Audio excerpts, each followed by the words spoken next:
Welcome to your weekly World Climate Change News Report.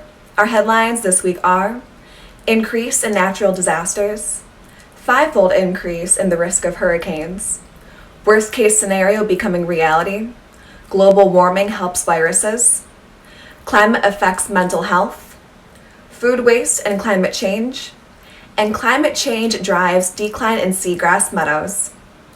Our first story: increase in natural disasters.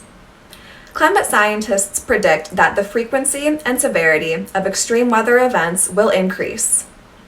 A new study finds that natural disasters alone are not enough to motivate local communities to engage in climate change mitigation or adaptation. Instead, policies change depending on a combination of the fatalities, sustained media coverage, unusualness of the event, and the political makeup of the community. Our second story: fivefold increase in the risk of hurricanes. A study of the University of Bristol shows that hurricanes in the Caribbean region could become 5 times more likely due to climate change. The study's lead author suggests that it is crucial that all countries assume a collective responsibility to meet the Paris goals. It takes at least 6 years for even the richest of the Caribbean countries to rebuild after a major hurricane hits, and building resilient infrastructure is not feasible due to financial and time constraints. Our third story: worst case scenario is becoming reality. A new study comparing satellite surveys with climate model circulations has found that the current melting rates in Antarctica and Greenland match the projected worst-case scenarios. While previously the primary cause of sea level rise was thermal expansion, ice melting has become the bigger threat. Latest measurements show an average of a 4 millimeter rise every year, exposing 16 million people to the risk of coastal flooding and proving that more needs to be done to quell the effects of climate change. Our fourth story: global warming helps viruses. Researchers report that global warming could cause viruses to evolve, leaving them less susceptible to these and other disinfectants, such as chlorine.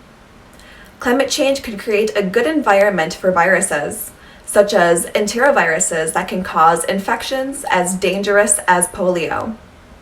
Researchers exposed virus samples to heat, simulated sunlight, or microbial grazing, and found that warm water-adapted viruses were more resistant to heat inactivation than cold water-adapted ones.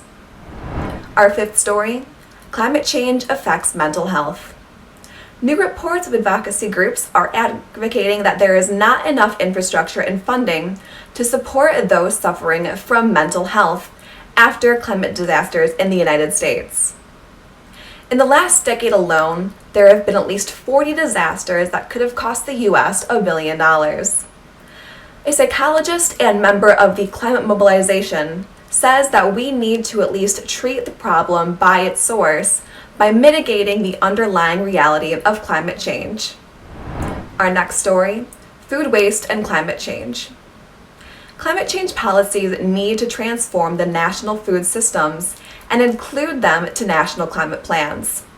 By doing this, global gas emissions that contribute to climate change could be reduced by 20%. 37% of greenhouse gas emissions come from food systems, including production, processing, distribution, and consumption of food. Sustainable plant-based diets can reduce the global emissions of the greenhouse gases of 8 gigatons each year. And our final story: climate change drives a decline in seagrass meadows. Climate change and destructive fishing have caused the loss of 1/3 of seagrass meadows globally in the last 40 years. According to the United Nations Environment Program, while seagrass just covers 0.2% of the global seabed, it accounts for 10% of the ocean's capacity to store atmospheric carbon. The decline in seagrass concentration around the globe is alarming. This concludes this week's news. Thank you for watching. Please subscribe for weekly World Climate Change news updates.